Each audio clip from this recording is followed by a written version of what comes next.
Dear student, myself Rajendra Asari. I am assistant professor in computer science department at Government Bangat PG College, Didwana. Dear student, we have started a lecture series on database and management system. In this lecture series, we have discussed various concepts on level of abstractions like physical level, logical level, and view level. And then we have started relational schema, various instances of a relation, and relational algebra queries. In relational algebra, we discussed about various operation like select operation, project operation, union operation, set intersection and set difference operation and division operation. And after that we have started aggregate function. In that aggregate function, various aggregate function like sum, average, count, all these average function with queries we have already discussed. Okay. Now in today's lecture we will be focusing some new concept about the SQL. SQL stands for structured query language. Now before going in detail about the SQL, we are discussing about the history of the this particular language. So IBM SQL language developed as part of System R project at the IBM St. George's Research Laboratory, right? It is renamed after that with the structured query language. In short, we used to say SQL. Now ANSI, ANSI and ISO standard SQL are having various versions. The oldest is SQL 86, second one is SQL 89, SQL 92, SQL 1999, which is given the name language name become Y2K complaint. Okay, and SQL 2003. Now, commercial system offer most, if not all, SQL 92 features, plus varying features sets from later standards and special proprietary features. Not all example here may work on your particular system, right? Because they may be system dependency. Now first language is data definition language. As the name implies, this language deals with definition or description of the particular relations, and it deals with the physical level of abstraction in the database system. Okay, it allows the specification of not only a set of relation but also information about each relation, like the schema of each relation, the domain of values associated with each attribute, about the integrity constraint. Integrity constraint means if you want to set a particular condition on a particular attribute, like for example, we can take suppose a customer is having a account in a branch, right? Now account is having some attribute like account name, account number, and customer name and corresponding balance in that particular account. So we are setting a condition that account balance cannot be negative. So this is the condition which is called as constraint. Okay, and integrity constraint means foreign key related concept. Means foreign key means if a attribute is present in a table and that particular attribute is primary key of another table or another relation, then in the current table it is called as, it is a normal attribute but it is called as foreign key attribute, right? So integrity constraint we need to maintain, and for maintaining the integrity constraint, data definition language is very crucial. Now the set of indexes to be maintained for each relation, security and authorization information for each relation is also dealt with the DDL. Now the physical storage structure of each relation on the disk is also related to DDL. Now domain types in SQL. In SQL, we are using various type of data types, like first is char, in bracket we are writing n. So what is the meaning of this? It is a fixed length character string. Length is n with user specified length n, where char in bracket n. It is a variable length character string with user specified maximum length is n. Third is int, integer, a finite subset of integer that is machine dependent. Small int, small integer, it is a machine dependent subset of the integer domain type. Next one is numeric. In bracket we are writing p comma d. It is a fixed point number with user specified precision of p digit with n digit to the right of decimal point. Next is real double precision. It is a floating point and double precision floating point number with machine dependent precision, right? Float n, it is a floating point number with user specified precision of at least n digit. Now next we are discussing about create table construct. In order to create a table or relation in SQL, what type of command we need to write down, what is the syntax for that, all these concepts we are going to discuss with some example. So an SQL relation is defined using the create table command. In create table, we need to write down create table.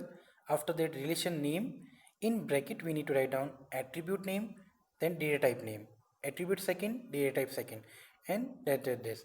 After that we need to specify all the integrity constraint, means foreign key, primary keys, all these things we need to write down, and then bracket close. Here R is the name of relation. Each A of I is an attribute name in the schema of the relation R.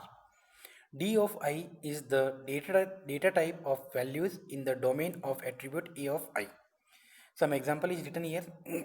Suppose we need to create a table named branch, and in that branch table we need to put three attribute or three column. First is branch name, second is branch city, and third is asset. How to write down? Create table, table name is branch. In the parenthesis we need to write down first column is branch underscore name, and the data type is char in bracket 15, and it should be not null. Why not null? Because we are taking branch name as primary key, and we know that primary key cannot be null value. What is null value? This on null value we have already covered full lecture. So all of you, I think you know about the null value. Null value means any unknown value which doesn't it doesn't mean that it is zero. Okay. Second attribute is branch city. The attribute type is char in bracket, the length is 30. Asset type is integer. Now integrity constraint in create table. It should be not null, and primary key are written under with the attribute a1 a2. So a collection of attributes which are essential to uniquely identify or distinguish among two tuples of a relation is called as primary key. Okay. Example, suppose we want to declare branch name as the primary key for the branch relation, then how to write down? So see, create table command, relation name branch. Now branch name at type is char and 15 length, branch city char type 30 length, asset integer type, primary key is the command, and in bracket we need to write down branch name. So primary key declaration on an attribute automatically ensure not null in SQL 92 onward, and it needs to be explicitly stated in SQL 89. Right. Now next command is drop and alter table construct. The drop table command delete all the information about the dropped relation from the database. All the information, it will delete all the information about dropped relation from the database. The alter command is used to add attribute on an existing relation. So the difference is that in drop it will delete all the information, but alter will just add or update some table attributes, like alter table command in which relation, R is the name of relation, add which attribute A, and then after D is the type domain where A is the name of the attribute to be added to the relation R and D is the domain of A.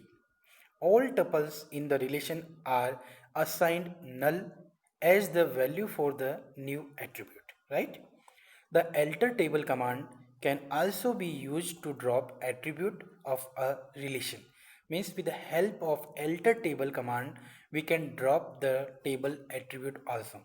So the point is that generally with help of alter table command, we deal with attributes. Either we can add attribute or we can delete or drop the attribute. How to drop? Alter table, relation name, drop command, and then a attribute name, where A is name of attribute of relation R. Dropping of all attribute not supported by many database. If you drop all the attribute, then what will happen? Then the table existence is having no significance. That's why many database doesn't support dropping of all attribute from the database.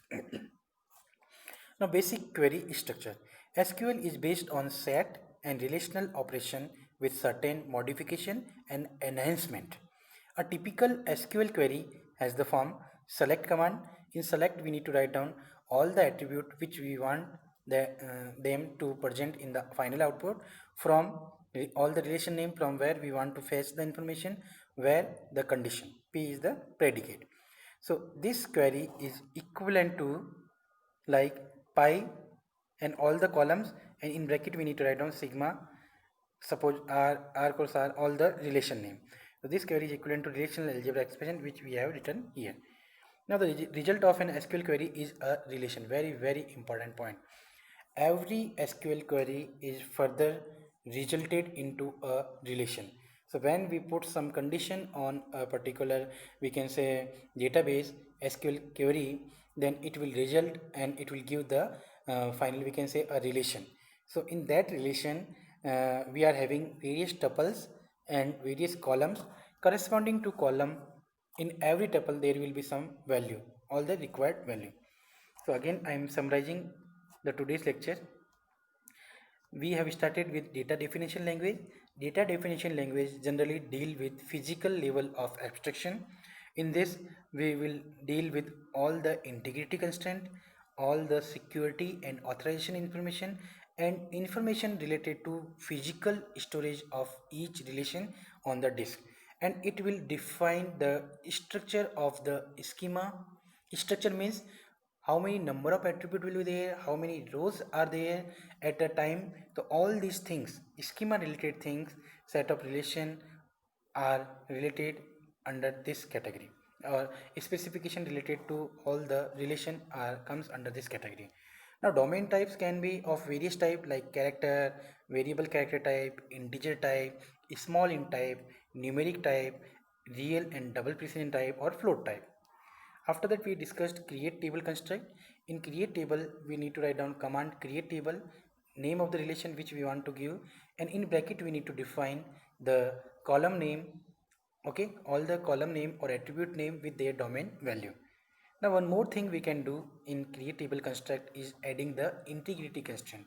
Integrity constraint means just to say that which attribute cannot be null, which attribute will be primary key, and which attribute will be foreign key. All these specification are done under integrity constraint, and that will be done under DDL. After that we discussed about drop and alter constraint.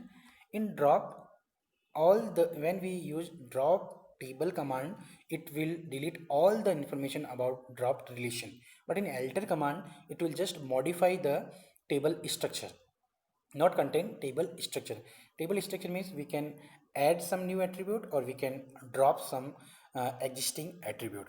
So alter command generally deals with updation in the attributes of a particular relation. After that we discussed about basic query structure of SQL. In SQL, it is just similar to relational algebra expression, but notations are there. Here we are using some commands, some statement or clause. So three basic clause are there. Select clause. In select clause we will write down all those attribute which we want in the final relation, final output. From where we want to pick comes under from clause and all the relation name, and where if you want to put some constraint or condition on the selection, then we can put this under where clause. So that's all from this particular lecture. And one very important point, the result of an every SQL query is a relation. Means if you put some condition on a relation in SQL, then it will again give the relation in the final output. So that's all from this lecture. In upcoming lectures, some more new concept about DBMS. Thank you.